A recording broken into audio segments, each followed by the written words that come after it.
L'invité du jour, animé par Aurélie Véron. L'invité du jour sur Espoir FM, aujourd'hui, c'est Patrick Ganziera, le président du syndicat de l'abeille Gascogne, parce que très bientôt, c'est le rendez-vous habituel, annuel, depuis bien plus de 8 ans, de la semaine du miel et du fameux marché au miel. Un rendez-vous qui a connu des difficultés cette année, Patrick. Oui, alors c'est vrai, ça a été un petit peu compliqué dès le mois de décembre, parce que, juste pour information, quand nous organisons ce type de manifestation, on le prépare déjà depuis le mois de juillet. Donc ça veut dire que du juillet à décembre, nous avions travaillé. Et donc en décembre, effectivement, on a eu une mauvaise nouvelle, comme quoi le conseil départemental ne pouvait plus nous suivre au niveau budgétaire. Bon, on peut le comprendre, les difficultés sont là, bien entendu, mais ça nous a mis effectivement un coup de butoir important. Il a fallu relever le défi. Comme tout à l'heure je disais, nous sommes des résilients comme nos abeilles. Il a fallu se mettre, retrousser les manches et on est arrivé, on a réussi à effectivement monter cette semaine au miel, grâce d'ailleurs à l'aide un petit peu du conseil départemental qui quand même nous a un petit peu aidé, et on a fait notre marché au miel. Voilà, donc tout est prêt pour recevoir nos invités le samedi 1er février, où ils pourront déguster du miel, rencontrer des apiculteurs, écouter aussi une belle conférence qui va démarrer à 10h. Pourquoi pas participer avec leurs enfants au conte d'enfants, c'est bien, ça c'est intéressant. Et aussi découvrir les pains d'épices.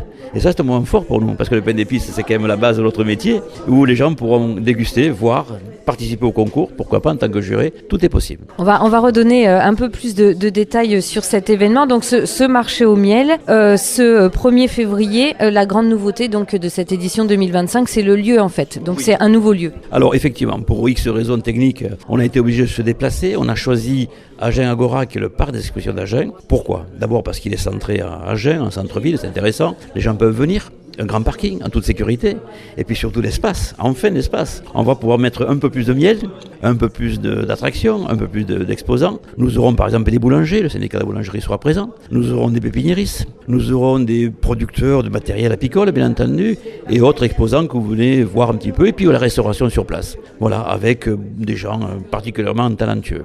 Vous avez aussi annoncé une conférence à 10h, c'est bien ça ? Quel sera le sujet de cette conférence ? La conférence va démarrer à 10h précise, c'est important parce qu'elle est très importante pour nous. C'est la pollinisation et la place de l'abeille à fleurs parmi la biodiversité. Donc on va parler de tout ça pendant 1 heure, 1 heure et demie, peut-être un peu plus, il y a beaucoup de questions.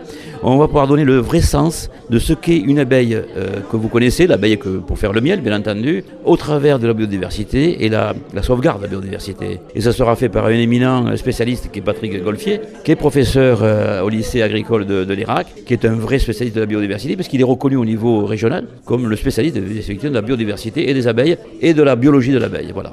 Donc on peut dire que ce marché au miel, c'est le rendez-vous des gourmands, mais aussi c'est le rendez-vous des protecteurs de l'environnement, des curieux aussi, de ceux qui veulent découvrir ce que l'abeille apporte pour notre biodiversité. Alors des gourmands, oui, bien sûr, c'est évident. Et Dieu sait qu'on en connaît beaucoup en Lot-et-Garonne, on est très heureux d'ailleurs. Et ils ont intérêt parce que nous avons les plus beaux artisans apiculteurs du Lot-et-Garonne avec un miel extraordinaire. Alors, pour être dans notre partie, qui est bien sûr la sauvegarde de la biodiversité, un point fort qu'on doit voir, c'est surtout la sauvegarde de nos haies, les haies qui sont détruites en permanence, de la pollution par l'insecticide, qui est un vrai souci.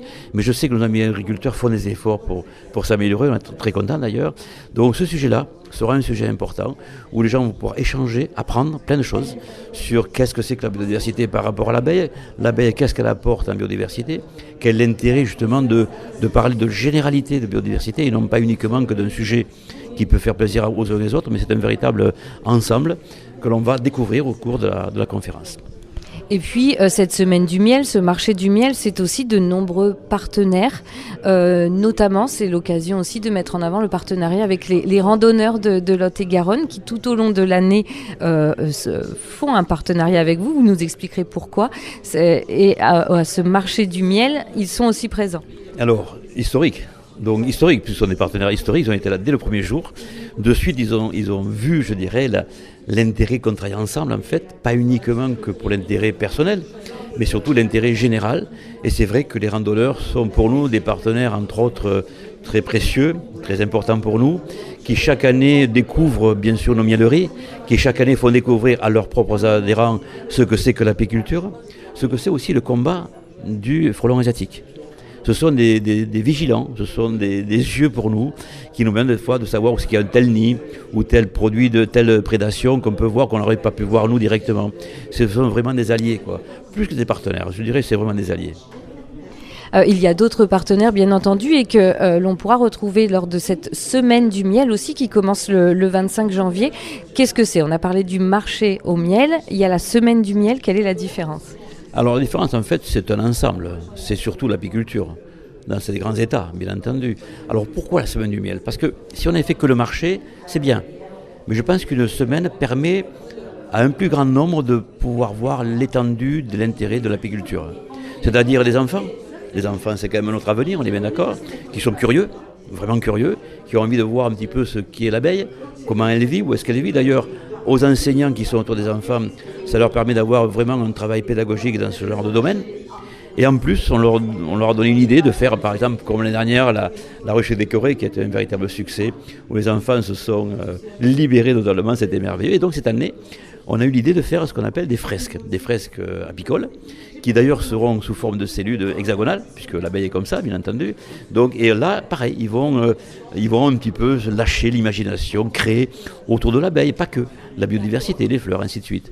Et c'est vrai qu'au premier regard que j'ai en ce moment sur ce qui est réalisé, je peux vous dire que ça sera magnifique. D'ailleurs, tous ces fresques seront exposés le jour du marché au miel, donc le samedi 1er février. Voilà. Ça, c'est les enfants. Ensuite, il y a les restaurateurs. Les restaurateurs qui font un travail d'enfer en mettant en place des idées sur l'apiculture, à savoir des menus, particulièrement au miel, mais pas que, puisque certains apiculteurs vont aussi, au cours d'un repas, venir présenter l'apiculture. C'est intéressant, la rencontre entre consommateurs et apiculteurs, ça c'est bien. Voilà. Ensuite, vous avez les boulangers, bien sûr. Alors, il y a le syndicat de la boulangerie qui nous accompagne, vous l'avez compris. C'est un précieux aussi allié, bien entendu, pour nous. Donc, ces boulangers, comme les pâtissiers, vont faire des recettes, vont faire des gâteaux, vont faire des desserts, vont faire des choses à base de miel, bien entendu. Voilà. Après, vous avez donc tout ce qui est bibliothèque, tout ce qui est rassemblement un petit peu comme ça, où là, pareil, il va y avoir un apiculteur qui va venir présenter un petit peu l'apiculture et échanger avec les visiteurs sur tel et tel thème, l'abeille, pourquoi l'apiculture, pourquoi faire le miel, comment on le fait, qu'est-ce que c'est qu'une ruche, parce qu'il y aura aussi une ruche, la tenue, c'est important la tenue d'un apiculteur, voilà, par exemple, un fumoir, on fait des choses comme ça, voilà. Après, donc, vous avez cette année, donc on a un petit peu ajouté d'autres partenaires, qui sont les EHPAD. Alors les EHPAD, nous on y a tenu beaucoup, parce qu'aussi bien au niveau des enfants que nos aînés, parce que les aînés ont des souvenirs, ont des odeurs, ont eu peut-être des ruches, pourquoi pas, et ça leur permet de se remettre un petit peu dans ce monde-là qu'ils aiment beaucoup, goûter notre miel bien entendu, et les EHPAD feront des menus au miel, voilà un petit peu tout ce qu'on fait au cours de la semaine. C'est un moment important pour nous en tout cas, et nos apiculteurs sont mobilisés pour venir à la rencontre toute la semaine, pas avec ces gens-là, voilà. Et donc après le point d'orgue, bien sûr, c'est le marché au miel, le 1er février, le samedi, voilà. C'est forcément une activité, alors je dis activité parce que c'est pas pour tout le monde un métier, c'est un métier pour certains, mais c'est un loisir pour d'autres. Il y a un côté de passion aussi, on devient passionné peut-être de cette activité, de ce travail. Pourquoi me poser de telles questions? Oui, on est avant tout des grands passionnés, c'est vrai. Des passionnés devant l'éternel, quoi qu'il arrive, on est des vrais passionnés. Mais pour moi, l'apiculture, c'est pas des professionnels ou des amateurs, c'est l'apiculture. Pour moi, quelqu'un qui a 3 ou 4 ruches, il est aussi important que celui qui en a 800 ou 1000, qui en fait son métier. Pourquoi? Parce que tous ces gens-là participent à un élément important de notre vie, à nous, humains, qui est la pollinisation. On peut avoir des apiculteurs, des professionnels, mais amateurs, tout le monde y participe. Et ça, c'est l'élément, je dirais, le plus important dans l'apiculture, la pollinisation qui permet à nous, vous et moi, nos amis, vos auditeurs, de pouvoir effectivement manger naturellement, manger correctement, équilibré, avec des nutriments parfaits, ce que l'abeille amène avec la pollinisation. Voilà. On en a parlé, des difficultés face aux frelons asiatiques, aux pesticides. Quel est le millésime 2024 de cette production de miel ? Oh, mais écoutez, elle est plus que parfaite, puisqu'on a eu peur, très très peur en début d'année à cause de la météo. La plupart de nos apiculteurs n'ont pas fait de miel jusqu'au 1er juillet à peu près. Et à partir du 1er juillet, nos abeilles, comme d'habitude, ont une résilience telle, elles nous ont étonnés. Mais finalement, on a réussi à récupérer notre saison. Pas comme on aurait voulu, mais en tout cas, on a du bon miel, parfait, de bonne qualité, grâce à nos abeilles. Voilà. Et à nos apiculteurs qui l'ont ramassé, bien entendu. Donc on a toutes les raisons de venir le 1er février au marché du miel. Si on veut avoir tout le programme, est-ce qu'il y a les informations sur Internet ? Oui. Alors, bon, vous avez le site de l'abeillegasconne.com qui, bien sûr, relate le miel. Vous avez nos réseaux, bien sûr, sociaux qui sont déjà animés, qui seront encore plus animés. Nos médias, dont vous faites partie, qui nous aident un petit peu à faire la communication. Les lycées.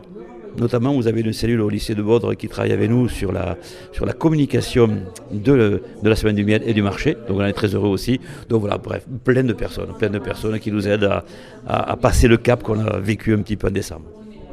Et puis, donc, il y a cet événement en début d'année. Il y a l'avenir aussi. Il y a de nouveaux projets. Est-ce que vous pouvez en dévoiler quelques-uns pour 2025, 2026 ? Bon, allez, je vais le faire, c'est vrai. Alors, ce congrès, pour nous, en tant qu'apiculteurs, de mon apiculteur, le congrès est un moment assez particulier. Parce que c'est la rencontre des apiculteurs, des grands professeurs, des grands chercheurs, des fabricants de matériel, bref, tout ce qui peut compter pour nous, apiculteurs, pour évoluer, mais aussi pour la biodiversité, mais aussi pour la sauvegarde de l'abeille, mais aussi nos amis agriculteurs avec qui on travaille, puisqu'ils seront là pour faire le marché gourmand, donc ils seront avec nous, bien entendu, auquel on pourra encore peut-être insister un petit peu de faire encore plus attention aux abeilles. Mais c'est aussi le congrès, ce sont des conférences, il y en aura à peu près 2 à 3 par jour, où chaque personnalité va venir amener une information forte sur l'apiculture. Que ce soit technique, scientifique ou simplement d'expérience, qui pourront un petit peu relater ce genre de trucs. Voilà. Donc je vous invite le 2, le 3 et le 4 octobre 2026 à venir le plus nombreux possible. Vous mangerez bien, vous mangerez du miel, vous rencontrez des gens sympathiques. Et puis d'ici là, on se donne rendez-vous donc le 1er février pour le marché au miel à Agen, à Gora, au Parc des Expositions. Merci à vous en tout cas Patrick Granzira et on se retrouve donc pour ce marché au miel et découvrir tous les produits dérivés du miel. Merci à vous. Merci à vous tous en tout cas. Merci. C'était l'invité du jour, animé par Aurélie Véron.